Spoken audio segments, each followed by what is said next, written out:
Pilton ერთად. დილამ შვიდობის მოგესალმებით ყველას, დაგიბრუნდით გადაცემით მწვანერჩევები ელისო ხარჯილავასთან ერთად. Როგორც ყოველთვის დღესაც ძალიან საინტერესო აქტუალურ თემაზე ვისაუბრებთ და ვფიქრობ, რომ ზუსტად სეზონს მიესადაგება, იქიდან გამომდინარე, რომ ზაფხულში მცენარეების მოვლა არის ძალიან აქტუალური, ძალიან ბევრ კითხვაზე გაგცემს პასუხს ელისო, ასე რომ მოგესალმებით, მადლობა რომ ჩვენთან ერთად ხართ და რაც შეეხება ზაფხულში მცენარეების მოვლას, რა თქმა უნდა, ძალიან ბევრი ასპექტი აქვს, თუმცა მცენარეების მონათვალით საინტერესოა, სასაუბრო ძალიან ბევრია, ხო? როგორ მოუვაროთ რა არის ის აუცილებელი პირობა იმისთვის, რომ მცენარეებმა გაიხარონ და კიდევ რა შეცდომებს ვუშვებთ. მოკლედ, რა ვიცი, ვფიქრობ, დავიწყოთ ზოგადად რა არის ის მნიშვნელოვანი, რაც უნდა გავითვალისწინოთ ზაფხულში ამ პროცესში.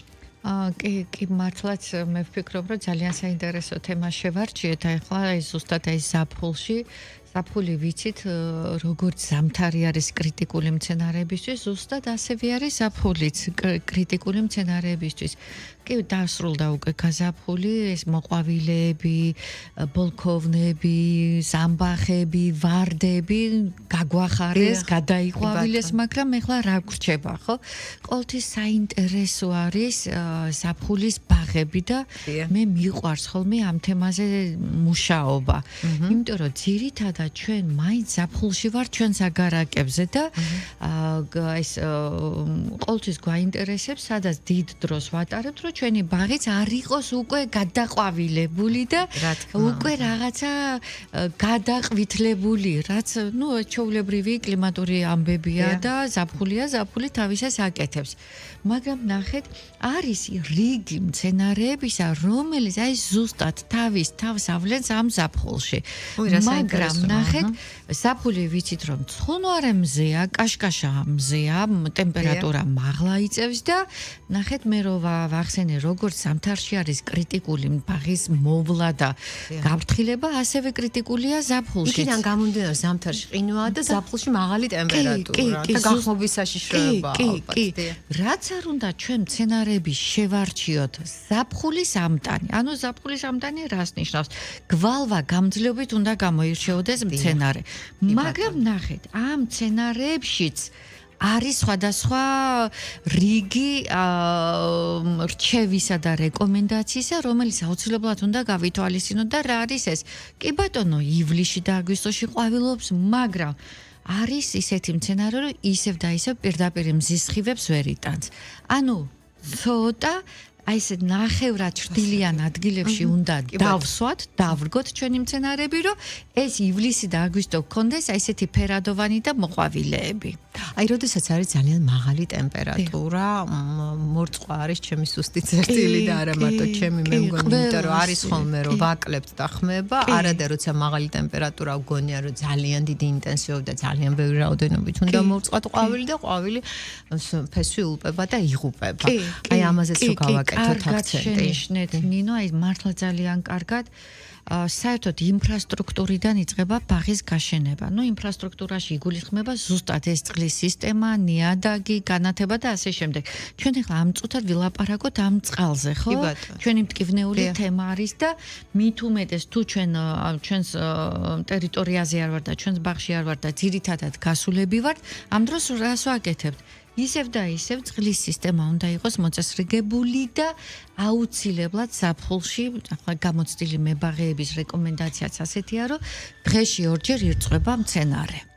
ნახე, ახლა ეს რას ნიშნავს? ეს მორწყვაც იმას არ ნიშნავს, აი ეს შლანგით მიუშვირე და დააგუბო ეს წყალი. ამ დროს დავაგუბოთ და შეიძლება ფესვის დავაზიანოთ და ფოთოლით. უბრალოდ წყალი ადუხდება და ცხელ წყალში არავის არ უყვარს ყოფნა. რა თქმა უნდა. ზაფხულში მით უმეტეს. ამიტომ ნახეთ, რეკომენდაცია როგორი არის? დილა უთენია, აი სანამ მზე ამოვა, იქამდე. ანუ ეს ყველაფერი არის ტაიმერზე დაყენებული, ავტომატურ მორწყვაზე არის. იქ 10 წუთია თუ 15 წუთია უნდა მოიწყოს სანამ მზე ამოვა. და მერე უკვე საღამოს. მზის ჩასვლის შემდეგ. მზის ჩასვლის შემდეგ. ეს იმ დროს, როცა გვალვიანობა გვაქვს. ელისო, თუ დაუშვათ დილით ვერ მოვასწარეთ. ხო. და გამოგვეპარა დაუშვათ ის დრო, იმიტომ რომ ნუ მზის ამოსვლამდე ძალიან ადრეა, ხო? მაშინ ეს ერთჯერადი მორწვა საკმარისია. ოღონდ საღამოს. საღამოს, რა თქმა უნდა, და არა შუადღეს. ვეცადოთ, რომ ის ერთი დღე არ ამოვაგდოთ, ასე ვთქვათ. ესე იგი, თუ ჩვენ ესე წუთობრივად და რაღაცა ისე გვაქვს გათვალისწინებული მორწვა, რომ არც ბევრი უნდა იყოს ეს მორწვა და არც ნაკლები, ზუსტად საღამოს არ გამოვტოვოთ ეს მორწვა. და ეს იმას კი არ ნიშნავს, რომ დილის და საღამოს ერთობლივად მორწყათ. არა, ის როგორც არის დაგეგმილი საღამოს მორწყვა, წყალი უნდა ჩავიდეს გრუნტში, არ უნდა ლივლივებდეს ზემოთ.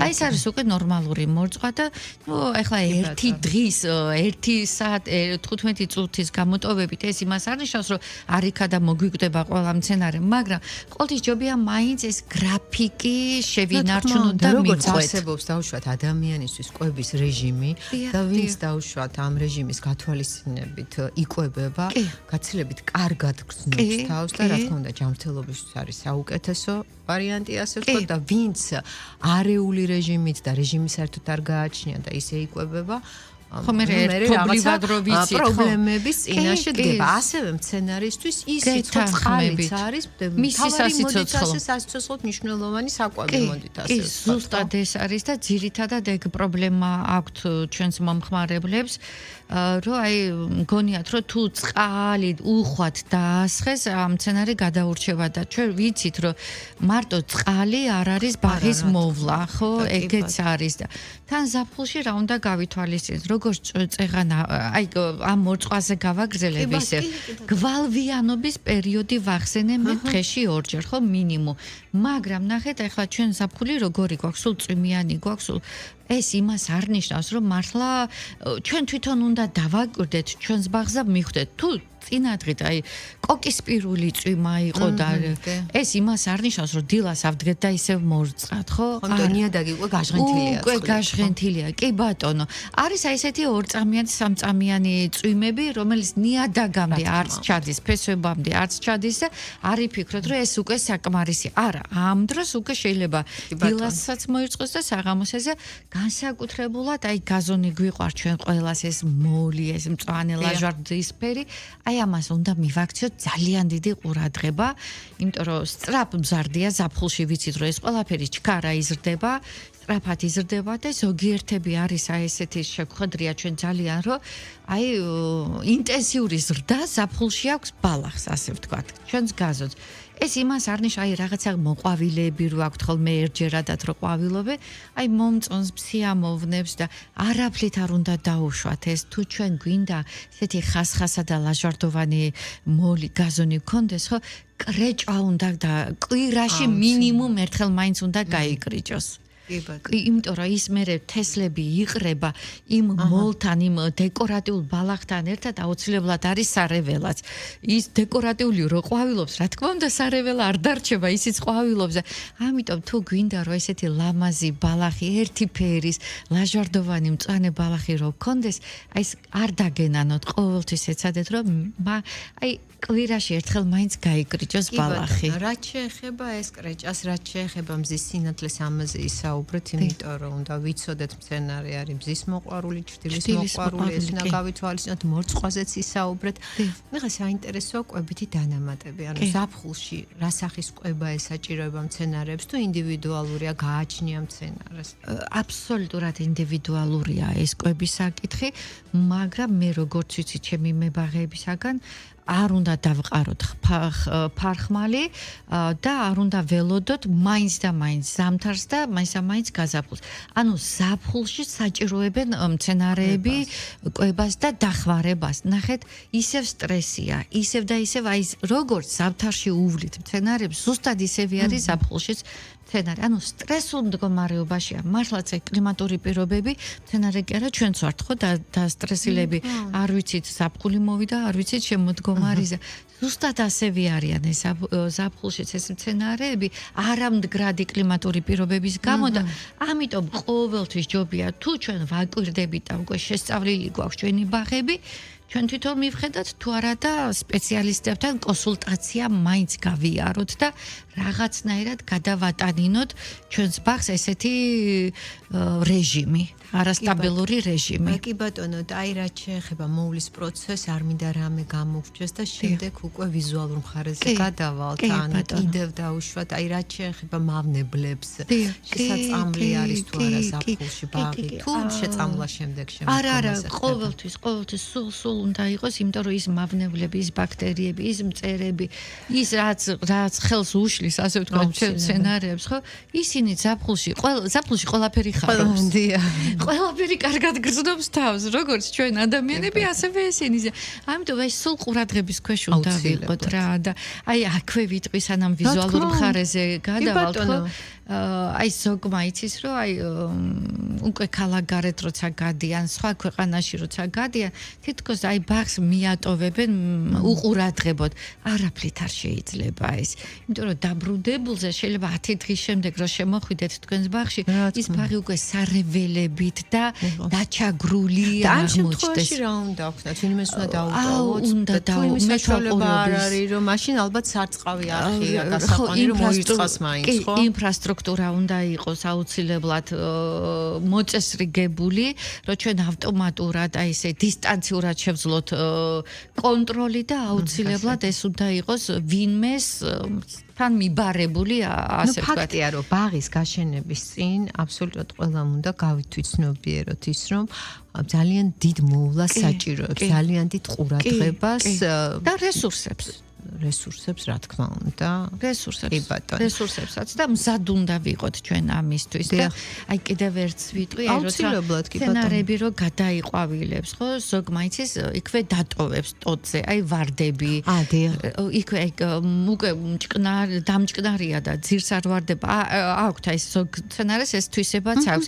ზოგიერთი არის რომ ვარდება ქონდა და ტოტზე რჩება, გვინახავს ახლა ესე გამხმარი ყვავილი, ხო? აუცილებლად ეს გამხმარი მოყვავილები უკვე დაყვავილებული უნდა მოვწყვიტოთ, უნდა რაში უშლის ხელს? ენერგია მიაქვს მცენარეს და მეორე ახალ იმისა რომ ის გამხმარია, მაინც მასე ენერგია მიაქვს, მაინც კი ენერგია მიაქვს. ამას მოვწყვიტავთ და უკვე ეს იმას ნიშნავს, რომ ახალი კოკორი უფრო ძლიერად იქნება და ანუ ყვავილობას ვახანძლივებთ. ან მეორე ფაქტორი კიდევ თუ გაზონზე დავარდა ეს მომხმარი მცენარეები, ხო? აი ზოგიერთი იტყვის ხოლმე რომ აი ფოთლები რო დაღვიდება და რაღაცა ლამაზია და რაღაცა. კი ბატონო, ერთი დღე როგორც ვიცი მავნებელია, ხო? იბუდებენ სამწუხაროდ, ბაქტერიები აქედან გამომდინარე. კი და ყოველთვის ვეცადოთ რომ ეს გავასუფთავოთ. ანუ ეს გასუფთავების სამუშაოები აუცილებლად ჩასატარებელია ბაღში. შეეხება ხა გამხმარ ფოთლებს ეს საშემოდგომო სამუშაოები. ეს საშემოდგომო. აი ხა ზაფხულია და უფრო ყვავილობენ, მორჩა ყვავილობას მივიდეთ რაღაცა ესეთი სანიტარული სამუშაოები ჩავატაროთ. აუცილებლად, რა თქმა უნდა და ელისო რაც შეეხება ვიზუალურ მხარეს, რა თქმა უნდა ძალიან ლამაზია ზაფხულის ბაღი, როდესაც მით უმეტეს ახლა ვისაც უყვარს დაუშვათ ერთფეროვნება, კი ბატონო. სცენარების ჩამონათვალია და უშუალოდ ეს ისადავესთან რომ გვაახლოვებს და არიან ადამიანები, რომლებსაც უფრო კლასიკური სტილის ბაღი, აი სულ დაუშვათ სიმწვანე არის, რომ სიჭრელი, ანუ ზაფხული ჩვენ მრავალ ფეროვნებას გვთავაზობს, ფერთა პალიტრას. თუმცა არის ფავორიტი მცენარეები ზაფხულის, ხო და აი რომ გითხრათ რომ მცენარეებზეა საუბარი და რატომ ითვლებიან ეს მცენარეები ზაფხულის ფავორიტებად? ეს ძალიან კარგი შეკითხვა არის, ნინო, ანუ ფავორიტ მცენარეებში რა იგულისხმება? ანუ ნაკლები მოვლა რო ჭირდებათ და იხანძლივებს თავის ყვავილობას. ანუ 1 და 2 დღე კი არა. აი რაღაცა 10 დღე, 12 დღე ან შეიძლება აი ამას ქვია ფავორიტი და ნაკლებად მოსავლელი. ანუ თავის იმიტომ რომ დაუშვათ ან სილამაზით გამოირჩევა, იმიტომ რომ ამაზე ხა გემოვნებაზე დაობენ თუ არ დაობენ ვერ ვიტყვით ხო მართალი ხარ გეთანხმებით რა უფრო მართებული ფორმულირებაა, მაგრამ ფაქტია რომ ყველას თავისი აღქმა აქვს და თავის გემოვნება ხო სამყაროს სხვადასხვანაირად უყურებს სიჭრელე მე მომწონს სისადავი აქ სადავო არაფერი არ იქნება გეთანხმებით ხო აი ამ ამით ამოირჩევა ხოლმე ფავორიტი მცენარეები. ანუ ნაკლებად მოსავლელი მცენარეები და რაც უფრო მდგრადია, ადვილად მოსავლელი მცენარეები და შემიძლია რომ ჩამოვთვალო. ეხლა ლავანდა ჩვენ ყველას გვიყვარს და ზაფხულში ლავანდის გარშე ვერც კი წარმოგვიდგენია. აი ეხლა ყვავილობს ზუსტად ეს ლავანდა. შეიძლება უკვე კიდევაც უკვე ლავანდაც მორჩა ყვავილობას. აი ნახეთ კიდევ ერთი შეცდომა ლავანდასთან დაკავშირებით. ლავანდა ლამაზი ბუჩქია, დეკორატიული ბუჩქია, მარანწვანე ბუჩქია, მაგრამ ნახეთ, აი ლავანდის ყვავილობა იმდენად სასიამოვნოა და იმდენად ლამაზია. ჯერ ვიცით რომ მწერებს აშინებს, აი სამზარეულოსთან ახლოს. რატო ეშინიათ მწერებს ლავანდის? სურნელი არის მათთვის არასასიამოვნო სურნელი აქვს და ლავანდა ყოველთვის აი აუზთან ახლოს ძალიან კარგია. ან ბარბეკიუს ზონასთან ძალიან კარგია, რომ აი ესეთ კოღოებს და მათი დასაფრთხობი მცენარეა, მაგრამ ნახეთ ზოგიერთი რასაკეთებს ეს რომ იყვავილებს ლავანდა, ხო, რატომღაც ენანებად ხშირ შემთხვევაში და მე ეს შერჩება და ეს ლავანდაც იზრდება და ბერდება, ასე ვთქვათ. ანუ ლავანდა ის მცენარეა, რომელსაც კრეჭა ექვემდებარება და უყვარს. ანუ პრიჩოსკის გაკეთება უყვარს. ვარცხნილობის გაკეთება უყვარს და არ დაგვენანოს ეს, იმიტომ რომ თუ გვინდა რომ ის სილამაზე შეინარჩუნოს, ის ბურთის ფორმა რომ შეინარჩუნოს, კარგად გემრიელად გავკრიჭოთ ეს ჩვენი ლავანდა. ლავანდას გარდა ძალიან კარგი არის, მაგრამ აი ყოველთვის რატომღაც ესეთი ცრურწმენასავით არის ხოლმე გავრცელებული ოლეანდრები. ოლეანდრა ძალიან ლამაზია. ეხლა ქალაქში როგორ ყვავილობენ. ნუ რაღაცა ულამაზი. ჯერ ხომ მარანწვანია. ნახეთ ოლეანდრას პლუსი კიდევ რა არის? ჯერ ხომ მდგრადი მცენარეა.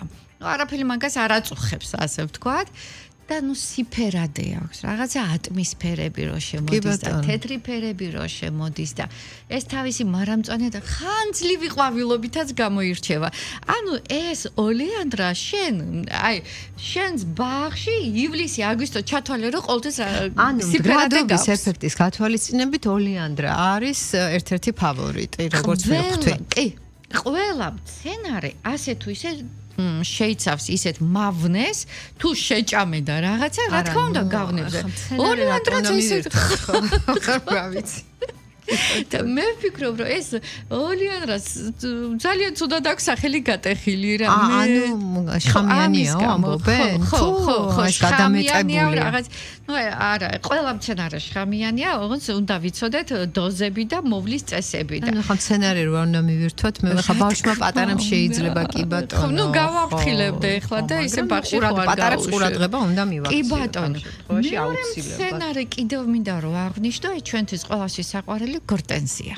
ვაი მე გორტენზია ძალიან ლამაზია. თავისი დიდი ბურთებით და თავისი სიფერადეებით და ნუ ეს ოლეანდრა, ეს გორტენზია აი ლამაზია და ანუ ეხლა თქვენ წარმოვიდგინოთ აი კომპოზიციას როცა ვაკეთებთ ოლეანდრა მაინც უფრო მაღალ მცენარედ ითვლება ხო მეტრანახევარი შეიძლება თუ გაუშვით 2 მეტრამდეც ლამაზია მეორე იარუსად უკვე ჩვენ შეგვიძლია გორტენზია გაუშვათ და ეხლა ვიზუალურად რო წარმოვიდგინეთ და ამათ ქვემოდან წარმოიდგინეთ ეს ლავანდა და ისინი როზმარინები უკვე ჩათვალეთ რომ კომპოზიცია გაქვთ და იქში გადაშით თუ რაღაცა ხემცენარets ჩაუსვით აი თქვენ გეკნებათ ესეთი გემრიელი ლამაზი ნაკლებად მოსავლელი მცენარე ეს თელისოდა ნუ იყო პერიოდი აწლეულების განმავლობაში კი ბატონო რომ ვარდებზე იყო ყოველთვის მოთხოვნა ხო ნუ ხა ვარდი კი ბატონო ფავორიტია ერთ-ერთი ფავორიტი ყველასთვის და ულამ დედოფალია ხო ყვავილებს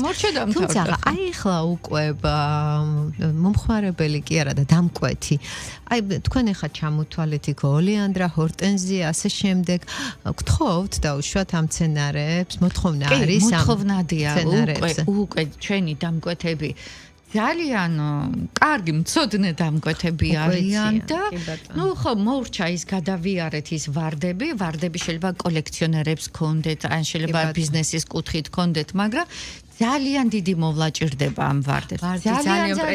ძალიან პრეტენზიულია და აი თუ როცა უხარიათ და თავიდან როცა იწყებენ, აი თითქმის 20 სახეობის, 30 სახეობის ვარდები აქვს და მე იღლებიან და მე ვიცი, აი ჩემს სამეგობრო წესში არის ისეთი ადამიანები, რომ იმდენად გადაიღალნენ, რომ უკვე ფიქრობენ ჩანაცვლებას, ვარდების ჩანაცვლებაზე.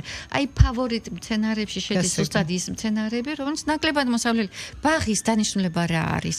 ნახეთ, თანამედროვე ცხოვრება იმდენად დატვირთულია, ანუ ტემპი აჩქარებული, ადამიანებს ყოველს ძალიან ბევრი საქმე გვაქვს, იმ შეიძლება სურვილი დიდია, მაგრამ აღარ გრჩება დრო იმისთვის, რომ აი ამ დენი შრომა გავწიოთ, თუნდაც ჩვენი საყვარელი ბაღისთვის და აქედან გამომდინარე უკვე თუნდაც იქ დროის ეკონომია იქნება, ალბათ ფინანსების ეკონომია, ბიუჯეტური, ესეც ხო გასათვალისწინებელია, იმიტომ რომ ბაღი ცოცხალი ორგანიზმი მოვლა უნდა ხო და აბსოლუტურად წინავე შემთხვევაში ეს იქნება გადაყრილი თანხა მოდით ასეც ვთქვათ ხო ერთი რომ როდესაც სცენარე იღუპება ხო რა თქმა უნდა გული გვწყდება გულის შემდეგ უკვე ეს არის არამიზნობრივი ხარჯიც და არც თუ ისე მცირედი ასე რომ ალბათ ყველაფერი გასათვალისწინებელია ყველაფერი გასათვალისწინებელია და ჩემი რეკომენდაცია კიდევ იქნებოდა რომ ჩვენს ეზოში აი შევიყვაროთ უკვე სხვა კლასიკური მცენარების გარდა არის მარცვლოვანი კულტურა.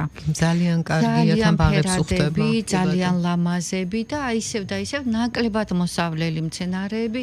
აქ თავისუფლად შეგვიძლია ჩვენ ეხინაციები, რუდბეკიები, თან ფერადებიც არის, გაზანიები, გვირილები, ზესუმზირა, აი ზესუმზირა თითქოს და რაღაცა არადეკორატიულია, ერთწლოვანია, მაგრამ არაფერი ისეთია მსესუმზირას ახასიათებს ის რომ თვით ნათესაობით გამოირჩევა მეორე წელს არ დაგჭირდება რომ ისევ თავიდან ვიყიდოთ და ჩავთესოთ და ეს კომპოზიციებში არის ძალიან ლამაზი. ახლა წარმოიდგინეთ ზესუმზირები, რუდბეკიები, ეხინაციები, ეს ბალახოვანი მცენარეები უკვე გაიმარტივებს შენ ცხოვრებას ასე ვთქვა. ელისო და ზოგადად ესე იგი თანამედროვე ბაღის ტენდენციებზე რომ საუბრობთ, როგორც მივხვდი ბუნებრივობა და სიჭრელეც წამოსულია, ხო? სული არის აბსოლუტურად აი ჩათვალეთ რომ რაც ბუნებაში მოგწოს და გვახალისებს ეს ბუნება შემოგაქვს შენს ეზოში ანუ ბუნებაში ხო არავინ არ წავს მაგ მცენარებს თავისთვის არიან ხო აი ბუნებისთვის სიჭრელეც დამახასიათებელია აი ზუსტად ეს შემოგვაქვს ჩვენს ეზოებშიც და მე ვფიქრობ რომ მე პირადად ჩემს ბაღში დადგება ის დღე რომ ჩემს პირად ბაღს რო გავაკეთებ აი ზუსტად აი ესეთი მცენარებისაგან გავაკეთებ აუცილებლად დიახ და ელისო თან რაც შეეხება განათებას ერთ-ერთი მნიშვნელოვანი კომპონენტია ეხა ნუ ახალი წლის დღეებში ეხა ციმციმებით განათებული ბაღი რა თქმა უნდა ძალიან ლამაზია, თუმცა ზაფხულშიც მნიშვნელოვანია განათება მიუხედავად იმისა, რომ ზეგვიან ჩადის, შემდეგ დგება ანუ საღამოს ხანი და თბილი ფერების უცივი, არ ვიცი მე ვის როგორ მოსწონს, მაინც თქვენ როგორც ლანდშაფტის დიზაინერი, აი როდესაც დამკვეთი ყავთ და მუშაობთ, რომელ ფერს ანიჭებთ ზაფხულის ბაღთან მიმართებაში უპირატესობას? კი ბატონო, ნახეთ ზაფხულში, როგორც ჩვენ წეღან ვისაუბრეთ, ქალაქ გარეთ ვართ გასულები, ჩვენს აგარაკებზე, დაჩებზე, ასე ვთქვათ და დიდ დროს ვატარებთ გარეთ. რომ მოსაღამოვდება, ეს ბაღი ბნელი არ უნდა იყოს და არც გაჩახჩახებული არ უნდა იყოს. ყოველთვის როცა ბაღი დაგეგმარება ხდება და აი ინფრასტრუქტურაში როგორც წყლის სისტემა კეთდება, ასევე კეთდება განათების სისტემაც. ჩაბნელებული არ გვიყვარს, გაჩახჩახებული არ მოგწონს, მაგრამ არის ისეთი აქცენტური და ძირითადი კომპოზიციები, რომ გვინდა რომ ეს იყოს ლამაზი და საღამოსაც რაღაცა ყურადღების მისაქცევი იყოს. აი აქ უკვე თავისუფლად შეიძლება ესეთი პროჟექტორები, მაგრამ დეკორატიულები, უფრო ესეთი პროჟექტორი და სტადიონები და ქალაქები რო ნათდება ის არა. სპეციალური მცენარის გასანათებელი პროჟექტორები არსებობს. ლამპიონები არა, უბრალოდ ესეთი პატარა პროჟექტორები რომელსაც ეს კომპოზიციაში და ქვემოდან ზემოთ ანათებს. ამას აქვს დეკორატიული განათების მნიშვნელობა. ეს არ არის იმისთვის, რომ აი დაბნელდეს ეზო და ფეხი რაღაცას წამოვაგდა. ის სხვა განათება არის. ანუ ეს არის აი კომპოზიციების განათება, რომელიც ჩვენ გვინდა რომ ლამაზი იყოს და ეხლა ეს კომპოზიციები რაც ჩამოვთვალე, აი აქ რო იყოს ეს არ ჩანს ეს განათების დროს არის მინათებული და ძალიან ლამაზია. მე მიყვარს ხოლმე ვერცხლისფერ ნაცვთან მწვანე ფერის განათება და ეს მერე რო იკვრება სადღაც ზემოთ, ხო ულამაზესი გარემო, ინტიმური, აჟურული განათებები ხდება, რაღაც იხატება უკვე გაზონზე ეს მცენარების სილუეტები თითქოს გადმოდის გაზონზე და ყოველთვის მიზანშეწონილია და მარტო ღობის გარშემო რო აქვთ განათება, ამით ნუ დაჯერდებიან, ეცადეთ რომ ამ კომპოზიციებშიც რო გაითვალისწინოთ ეს განათება. მეორე ეს ლამპიონები რო ახლა ლამპიონების ძალიან დიდი არჩევანია ჩვენთან. არის ესეთი მაღალი ლამპიონები, იქაც შეგიძლიათ რაღაცა ქოთნებით ჩამოვკიდოთ. არის უბრალოდ დაბალი, 60 სანტიმეტრიანი ლამპიონები, რომელიც ბილიკის გასწვრივ მოყვება, ეს არის აბსოლუტურად სუფთა პრაქტიკული, რომ სადღაც ფეხი რამეს არ წამოაკრა და ბილიკზე რო გაიარო. არის ხოლმე ესეთი დეკორატიული განათებები, ფუნქციური არ არის, მაგრამ უფრო დეკორატიული არის. ანუ ეს უნდა ვიცოდეთ ფუნქციური, დეკორატიული რისთვის და რა მიზნისთვის გჭირდება. რა თქმა უნდა, ეს მე ყველაფერი ერთად იკვრება და გამოგვდის ყოველთვის ლამაზი ბაღები. ბაღები, კი ბატონო, რამე ხომ არ დავამატებთ, არ მინდა რამე გამოგრჩეს. ზაფხულის ბაღთან მიმართებაში, თუნდაც მოვლის გათვალისწინებით და ვიზუალური მხრივ და ჩვენი გადაცემა რომ დავასრულოთ, ასე ვთქვათ, შევაჯამოთ და თუნდაც მათთვის, ვინც აეხლა შემოგვიერთა, მათ ვეტყვით, რომ ინტერესიდან გამომდინარე შეგიძლიათ გადახვევის რეჟიმში ნახოთ გადაცემა რადიო იმედის Facebook ვერტზე, პლატფორმებზე იმედი ჯიმაი, ვიდეო ჯიმაკთი, აიბი ტელევიზიით 53 არხზე და ჩვენი საუბრის დასასრულს მაინც გეტყვით, ანუ როდის არის მიზანშეწონილი ზაფხულის ბაღის გაშენება, დაწყება და რამდენ ხანს გრძელდება ეს პროცესი? ბაღის მთავარი ასპექტები, რომ რა უნდა გავითვალისწინოთ, რომ თუნდაც შეცდომები არ დავუშვათ. კი ბატონო, ყველაზე პირველი ჩვენ ძალიან ბევრჯერ გვისაუბრია ამაზე, პროექტი.